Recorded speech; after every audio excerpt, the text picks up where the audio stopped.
Hello viewers, welcome back to my new vlog. कैसे हैं आप सभी लोग। और आज है 27 अप्रैल और जैसे कि 2 दिन से मैं बता रही थी कि मेरी नींद जो है वो मैं रात भर जग के पढ़ रही थी, तो वो मेरी पूरी नहीं हो पा रही थी। तो सुबह मैं जल्दी नहीं उठ पा रही थी, तो मैंने कल रात में कोशिश करी जल्दी सोने की, तो मैं 11 बजे सो गई थी। और देख लीजिए, सुबह मैंने आपको टाइम भी बता दिया है कि मैं 5 बजे उठ गई थी। और उठने के बाद ना मैंने आज रिवीज़न वगैरह भी बहुत सारा किया है। जो 2-3 दिन का जो था वो पूरा का पूरा वो रिवीज़न किया। तो मैंने 7:30 या 8 बजे तक मेरी अच्छी खासी यहाँ पे रिवीज़न प्लस मेरी पढ़ाई बहुत अच्छे से हो गई थी। तो मुझे आज बहुत अच्छा लगा कि मेरी पढ़ाई कम से कम हुई आज। और मैंने आज 5 बजे उठ के थोड़ा पढ़ाई की। तो बहुत थोड़ा सा तो पहले बिल्कुल मन नहीं कर रहा था उठने का, क्योंकि क्या हो रहा है, काफ़ी दिनों से आदत छूट गई है सुबह उठने की, तो नहीं हो पा रहा था। तो फिर 5 बजे उठने के बाद फिर मैंने मतलब पढ़ाई स्टार्ट कर दी थी। और यहाँ पर मैं ना वही पोषण और स्वास्थ्य के नोट्स जो हमारे बहुत ज़्यादा मतलब मार्क्स का आने वाला है वो उसको रिवाइज़ कर रही हूँ। और इसके बाद फिर मैंने मैनेजमेंट को रिवाइज़ किया था। मैनेजमेंट रिवाइज़ करने के बाद फिर मैंने थोड़ा सा जीके की तरफ भी ध्यान दिया है। और फिर मैंने आज सोचा कि कंप्यूटर में भी मुझे थोड़ा बहुत करना ही पड़ेगा। खैर, मैं तो पहले से ही कंप्यूटर बैकग्राउंड से हूँ, तो मुझे उतना ज़्यादा दिक्कत नहीं है कंप्यूटर में। मुझे सिर्फ एक बार रिवीज़न करना पड़ेगा। और मैंने ना ITI TO की भी प्रिपरेशन करके रखी हुई थी, तो ITI TO में भी बहुत अच्छे से मेरा कंप्यूटर का मतलब बहुत अच्छे से प्रिपरेशन हुई रखी है।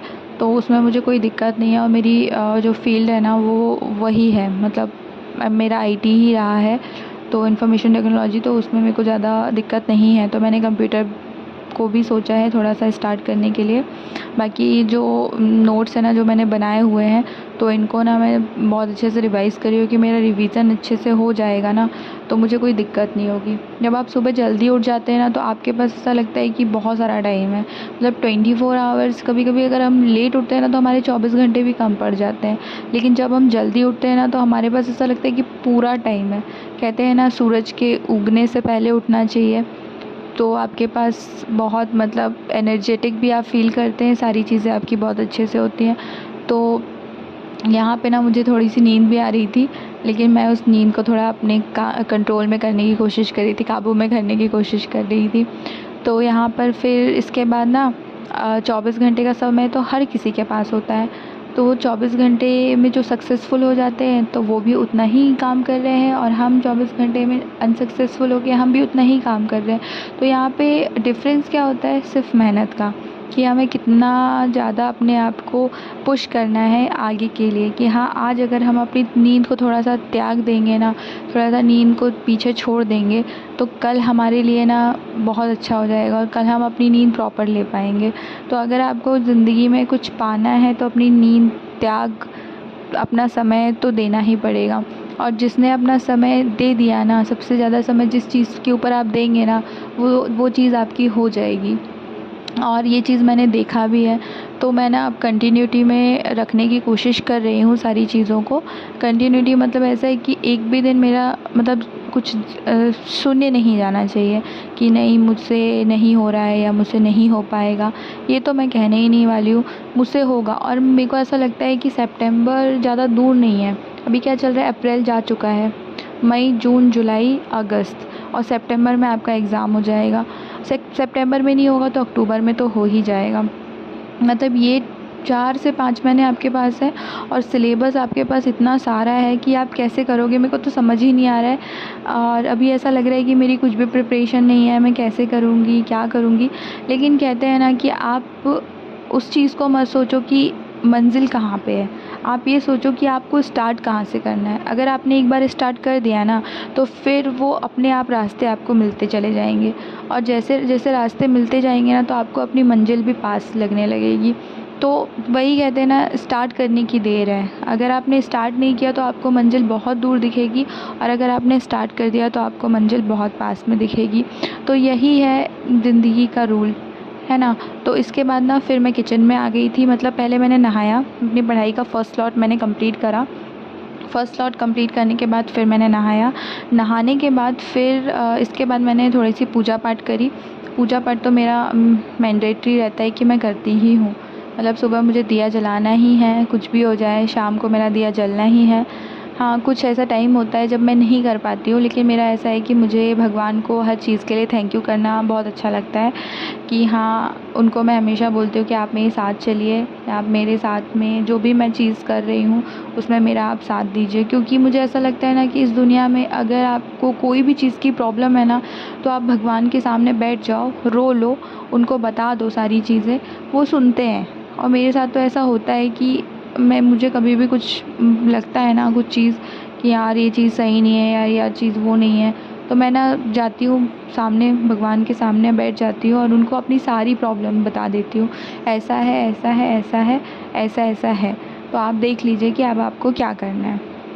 तो बेसिकली मैं ना अभी हनुमान जी के बहुत बड़ी भक्त हूँ, मतलब भक्त नहीं कह सकते कि मैं हनुमान जी को बहुत मानती हूँ। और वो इस पृथ्वी पे ना एक जागृत देवता है। तो जब भी मैं हनुमान चालीसा का पाठ तो मुझे करना ही रहता है, मैं कर ही लेती हूँ। मुझे बहुत मतलब दिल को बहुत शांति मिलती है। और इसके बाद फिर मैं किचन में आ गई थी, तो मेरे हस्बैंड के लिए मुझे बनाना था नाश्ता। तो नाश्ते से पहले आज मैंने थोड़ा सा सब्ज़ी वगैरह बना दिया था, और सब्ज़ी बनाने के बाद फिर मैंने आटा वगैरह, रोटी वगैरह कर दी। और इसके बाद फिर मेरा नेक्स्ट स्लॉट शुरू हुआ 10 साढ़े 10 बजे करीब। ये थोड़े से काम के लिए बाहर चले गए थे, तो उस समय जो मुझे टाइम मिला वो टाइम पे मैंने 1 घंटे की पढ़ाई कर ली थी। तो वहाँ पे फिर मैंने वो मैथ्स के 4 से 5 क्वेश्चंस ही किए, लेकिन मुझे काफ़ी अच्छा लगा कि मैंने किया। तो मतलब उतनी स्पीड नहीं आ पा रही है मैथ्स में अभी, क्योंकि बहुत दिन से छूट गया है ना, तो स्पीड नहीं बन पा रही है। तो फिर वो मैथ्स करने के बाद ना फिर इसके बाद ये आ गए थे 1 घंटे के बाद। तो आने के बाद फिर हम लोगों ने साथ में बैठ के, इनको 2 बजे की शिफ्ट थी इनकी, तो इनको जाना था। तो फिर मैंने इनको नाश्ता खाना वगैरह लंच वंच करवा दिया। लंच करने के बाद फिर ये 2 बजे तक तो थोड़ा सा हम लोग ऐसे ही इधर उधर मतलब टहल कर रहे थे, मतलब थोड़ा सा इधर उधर।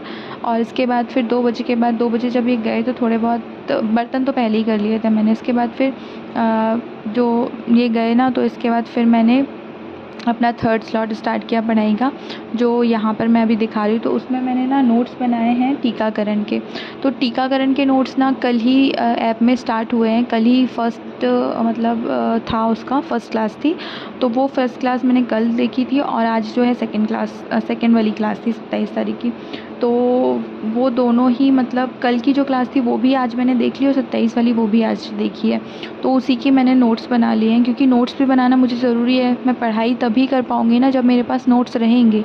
तो नोट्स मैंने वहाँ से लेके बना लिए। और नोट्स बनाने के बाद ना फिर मेरे को लगा कि थोड़ा सा बहुत ज़्यादा लंबा हो रहा है ये। तो मैंने ना इसका शॉर्ट मतलब जो ट्रिक है वो निकाली अपने लिए, कि मुझे बहुत जल्दी आसानी से याद हो जाए। तो वो चीज़ ना मैंने यहाँ पे निकाल के रखी है। आप लोगों को कैसी लगी है तो मैं इसमें डाल दूँगी, तो आप बता दीजिएगा कैसे लगी आप लोगों को। क्या होता है ना कि जब मतलब बहुत ज़्यादा वास्ट हो जाता है ना सिलेबस एकदम देखने के बाद, तो थोड़ा सा ऐसा लगता है कि नहीं यार, हम अपने खुद का भी एफ़र्ट्स उसमें डालें। तो जैसे सामने जो टीचर मुझे पढ़ा रहे हैं, उसके बाद तो मैं खुद से अपना मतलब नोट्स बनाने की प्रिपेयर करती हूँ। तो वो मैंने ना एक उसमें फ़्लो चार्ट के रूप में मैंने बनाया है। मुझे काफ़ी अच्छा लगा फ़्लो चार्ट के उसमें। तो मेरे आज ना यहाँ पे 3 स्लॉट में पढ़ाई हो चुकी है। तो फर्स्ट मैंने रिवीज़न किया सुबह, सेकंड मेरा मैथ्स हुआ, और थर्ड मेरा जो है ये टीकाकरण वाला है ना।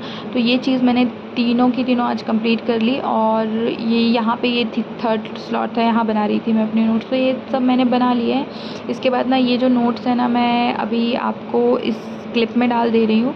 और अगर आपको मेरा व्लॉग अच्छा लग रहा है तो प्लीज़ मेरे चैनल को लाइक एंड सब्सक्राइब करिए, ताकि मुझे भी थोड़ी सी मोटिवेशन मिले कि आप लोगों को मतलब इंटरेस्ट आ रहा है मेरे नोट्स में इस तरीके से। बाकी मैं तो अपनी जर्नी आप लोग के साथ शेयर ही कर रही हूँ, ये मेरी प्रिपरेशन जर्नी। अभी मुझे अगर मैं सक्सेसफुल होती हूँ तो भी आप लोग को बताऊँगी, और अगर कुछ ऐसा नहीं होता है तो भी आप लोग को बताऊँगी। लेकिन मेरी पूरी कोशिश रहेगी कि मैं अपने तरफ से पूरे एफ़र्ट्स दूँ कि हाँ, मैं ये जो प्रिपरेशन जर्नी है उसमें मैं अपने आप को सफल करने का पूरा प्रयास करूँगी। तो यही तक था मेरा आज का व्लॉग, तो मैं इसे आज एंड कर रही हूँ। फिर कल मिलते हैं नेक्स्ट व्लॉग्स के साथ। बाय। राष्ट्रीय टीकाकरण कार्यक्रम, जिसे हम इंग्लिश में बोलते हैं नेशनल इम्यूनाइजेशन प्रोग्राम, तो इसका जो शुरुआत हुआ था 1978 में टीकाकरण का विस्तारित कार्यक्रमों का शुरू किया गया। कुछ शहरों में इसकी शुरुआत की गई थी। फिर 1985 में पूरी कंट्री में से लागू कर दिया गया था, जिसे सार्वभौमिक टीकाकरण कार्यक्रम कहते हैं, यूनिवर्सल इम्यूनाइजेशन प्रोग्राम। फिर 1992 में शिशु उत्तरजीविका और सुरक्षित मातृत्व कार्यक्रम, इस कार्यक्रम का हिस्सा राष्ट्रीय टीकाकरण कार्यक्रम रहा। तो राष्ट्रीय टीकाकरण कार्यक्रम हर समय अकेला नहीं चला, ना किसी कार्यक्रम का वो हिस्सा रहा ही है। फिर 1997 में राष्ट्रीय प्रजनन एवं बाल स्वास्थ्य कार्यक्रम की शुरुआत हुई। जो राष्ट्रीय टीकाकरण कार्यक्रम इसका फिर से यहाँ पे हिस्सा बना है। फिर 16 मार्च को क्या है, क्वेश्चन पूछा जाता है कि राष्ट्रीय टीकाकरण दिवस कब मनाया जाता है, तो 16 मार्च को मनाया जाता है। 2005 अप्रैल 12 में राष्ट्रीय ग्रामीण स्वास्थ्य मिशन की शुरुआत की गई थी। NRHM राष्ट्रीय टीकाकरण कार्यक्रम का हिस्सा बना। 2013 मई 1 में राष्ट्रीय शहरी स्वास्थ्य मिशन की शुरुआत की गई। फिर यहाँ है नेशनल अर्बन हेल्थ मिशन टीकाकरण कार्यक्रम का हिस्सा बना। NRHM 2005 में शुरुआत की गई थी। NUHM national urban health mission 2013 में शुरुआत की गई थी, और इन दोनों को मिलाकर इसका नाम नेशनल हेल्थ मिशन यानी नेशनल हेल्थ मिशन राष्ट्रीय स्वास्थ्य मिशन दिया गया। वर्तमान में इसमें राष्ट्रीय टीकाकरण कार्यक्रम इसका हिस्सा बना है और हिस्सा रहेगा ही आगे तक। फिर है राष्ट्रीय टीकाकरण कार्यक्रम के लक्ष्य क्या हैं, तो इंक्रीज़ कवरेज क्षेत्र को बढ़ाना, टीकों को ज़्यादा से ज़्यादा लोगों तक पहुंचाना, उन्हें लगे, गुणवत्ता में सुधार करना, मतलब टीकों की जो गुणवत्ता है उसे भी सुधारना और लोगों तक इसका प्रसार करना। फिर जो स्वास्थ्य केंद्रों को बढ़ाना, जैसे हो गया आंगनवाड़ी केंद्र हो गया, सरकारी केंद्र हो गया, जहाँ पर भी, तो उस केंद्र को बढ़ाना ताकि लोगों को आसानी से टीका प्रोवाइड किया जा सके। फिर कोल्ड चेन वो होता है जैसे जिसको ना वैक्सीन रखने के लिए एक कंटेनर होता है छोटा सा, आपने देखा होगा आंगनवाड़ी केंद्र में जो लेडीज़ रहती है वहाँ पे। जो नोट्स मैंने अपनी कॉपी में बनाए हैं उसके बाद मैंने ना याद करने के लिए देखिए इस तरीके से टीकाकरण को मतलब लिख लिया। जैसे ये हो गया टीकाकरण, तो क्या कब हुआ, कब इसका शुरुआत हुई, किस तरीके से 1985 में कब शहरी क्षेत्रों में विस्तारित कब हुआ, फिर उसका नाम बदलकर कब उसको सार्वभौमिक टीकाकरण बताया गया, फिर उसका लक्ष्य क्या है और टीकाकरण लगाने से मतलब कितने लोगों को क्या फ़ायदा हुआ, ये सब।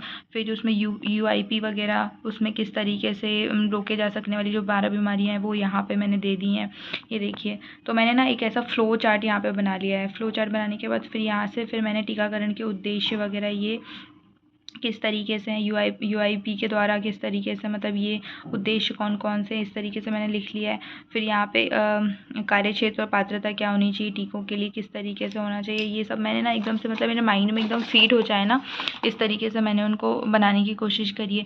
फिर ये यहाँ पे टीकाकरण कार्यक्रम का विकास, फिर 1978 में DPI द्वारा किस तरीके से हुआ, कहाँ पर हुआ, कैसे हुआ, ये सब 1985 में UIP ने सार्वभौमिक टीकाकरण कार्यक्रम कैसे शुरू किया, मतलब ये सब चीज़ें ना एकदम से मेरे माइंड में ना बहुत जल्दी बैठ रही हैं, क्योंकि तभी मैंने एक बार मैंने वीडियो देखा और दूसरी बार फिर मैंने उसे एक बार पढ़ा और इसके बाद फिर मैंने इसके नोट्स अपने उससे बना लिए। तो फिर मैं क्या है, जैसे ये नोट्स मैं अलग रखूँगी, जैसे एग्ज़ाम में जाने के पहले ना मैं इनको रिवाइज़ करके चली जाऊँगी, तो मुझे ज़्यादा दिक्कत नहीं होगी। तो ये सारे सन वगैरह है ना, 2012 में, 2005 में राष्ट्रीय ग्रामीण स्वास्थ्य मिशन का शुरुआत कब हुई, मतलब क्वेश्चन ऐसे ही पूछे जाएंगे कि राष्ट्रीय ग्रामीण स्वास्थ्य मिशन की शुरुआत कौन से सन में हुई, और गैर नियमित टीकाकरण वर्ष भारत सरकार ने कब घोषित किया, इस तरीके से ना ये सारे क्वेश्चंस हैं ना ये पूछे जाएंगे। और PMO ने कौन कौन से मतलब किस तरीके के कार्यक्रमों के तहत निगरानी के लिए बोला है, तो ये सब ना बहुत इंपॉर्टेंट है, जो सन ना बहुत ज़्यादा इंपॉर्टेंट है।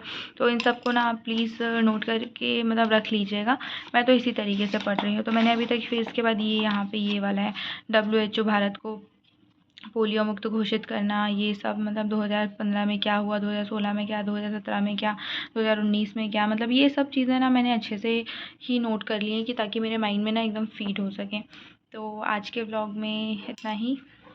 आप लोगों को आप लोगों से कल मिलते हैं नेक्स्ट व्लॉग के साथ। और प्लीज़ अपने आप को स्वस्थ रखिए, अच्छे रखिए, पढ़ाई करते रहिए और भगवान का आशीर्वाद हम सबके साथ है।